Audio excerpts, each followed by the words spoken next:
Tudo bem, pessoal? Sejam bem-vindos ao canal Analisando e hoje falaremos sobre um sentimento presente em vários seres vivos. Hoje falaremos sobre o medo. Eu sou Rodrigo Pierobon, sou psicólogo clínico e social e hoje iremos analisar o medo. Vamos analisar juntos?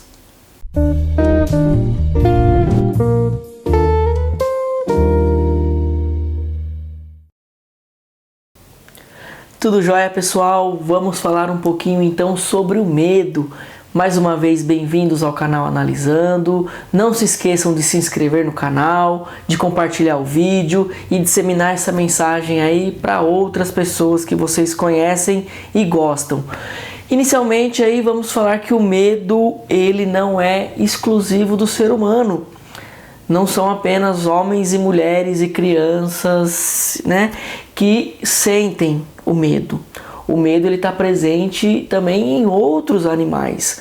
Vários animais utilizam o medo como forma de sobrevivência. E para os seres humanos não é diferente, Para nós também o medo ele exerce um papel de autopreservação. Então, quando nós temos medo, nós nos preservamos. Preservamos nossa vida e preservamos o momento em que estamos. O medo, ele é normal. O medo, ele pode ser patológico, mas ele também é um sentimento que todas as pessoas têm. Então, o medo, ele funciona para a gente como um mecanismo de defesa, de autopreservação, porém, dependendo do nível desse medo, ele pode se transformar em uma fobia. Então, algumas pessoas, elas têm medos e esses medos, eles são tidos como medos exagerados, fora do comum. E esses medos, eles são denominados como fobias. Então, vocês já devem ter ouvido falar ou devem conhecer alguém que tem muito medo de lugares fechados, de elevador, de algum tipo de animal, Sejam animais tidos como perigosos ou animais domésticos, cachorro, gato. Vocês já pararam para se perguntar de onde vem o medo? Como ele é formado? Como o ser humano consegue desenvolver esse sentimento? Desde quando? Bom, o medo ele é desenvolvido desde a nossa infância. Então, uma criança muito pequena, ela é exposta a vários estímulos. Todos nós fomos. E como que nós reagimos ou como que os adultos que estão próximos a essas crianças reagem diante de um estímulo? Vou dar um exemplo. Altura. Então, nenhuma criança tem medo de altura.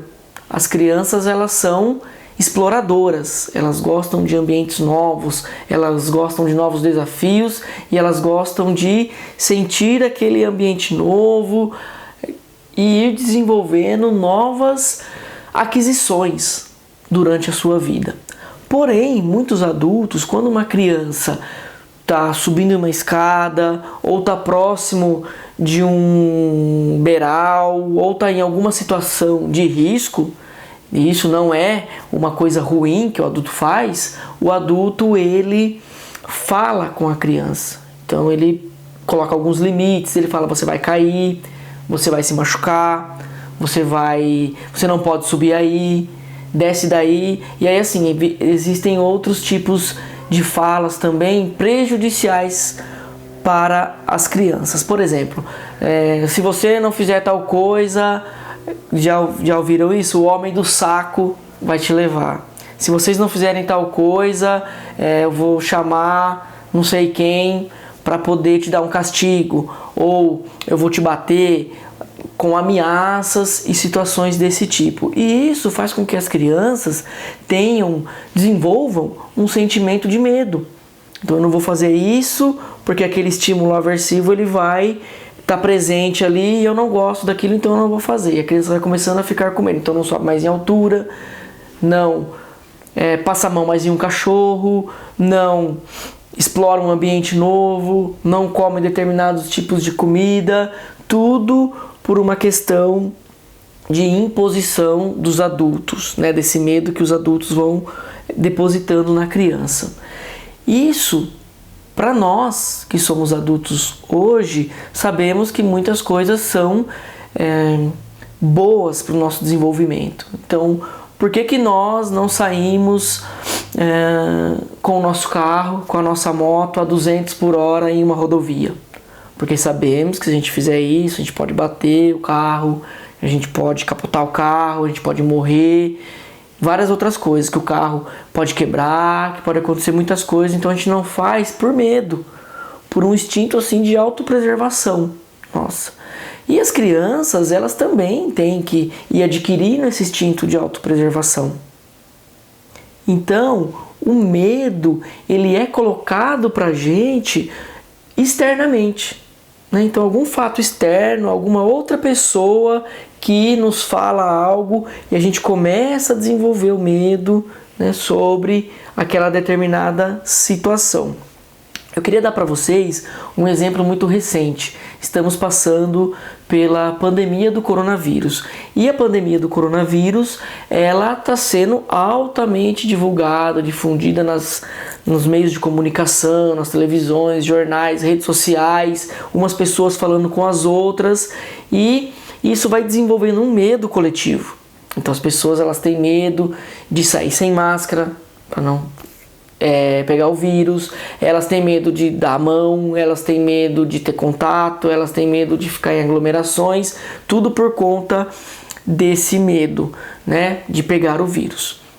Joia, o vírus está aí, está infectando muitas pessoas, os números de mortes estão aumentando a cada dia, então é necessário que essas informações cheguem para que a gente desenvolva esse nosso instinto de preservação.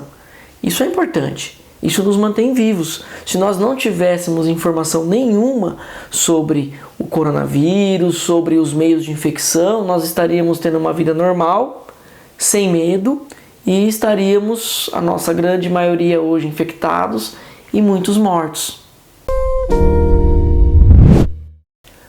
Para poder finalizar, pessoal, eu queria trazer para vocês a questão que o medo, não existe uma pessoa que ela desenvolve medo de tudo, né? Ou, né, de muitas coisas. Porque, por exemplo, nós temos pessoas que estão morrendo de medo do coronavírus, não estão saindo, estão usando máscara, estão lavando as mãos muitas vezes ao dia, estão fazendo aquilo que deveria ser feito mesmo. Porém, para outras coisas, elas não estão com medo. Por exemplo, aí sai com o carro em alta velocidade, ou entram em outras situações de risco. Então o medo, ele é seletivo. Nós selecionamos aquilo que nós temos medo e aquilo que nós não temos medo. Lembrando, pessoal, eu gostaria de enfatizar isso. O medo, ele não é necessariamente patológico. O medo, ele só é patológico quando ele é a um nível extremo. Então, quando o nosso medo é um nível extremo, que faz com que impeça a gente de desenvolver a nossa vida normalmente, aí sim é um medo patológico, é uma fobia. Então muitas pessoas têm fobias de várias coisas, que fazem com que elas deixem de viver uma vida normalmente. Para você que está assistindo, que tem medo, e é um medo que você julga como normal, que você não deixa de viver a sua vida por conta desse medo, ele pode ser considerado como um instinto aí de sobrevivência mesmo.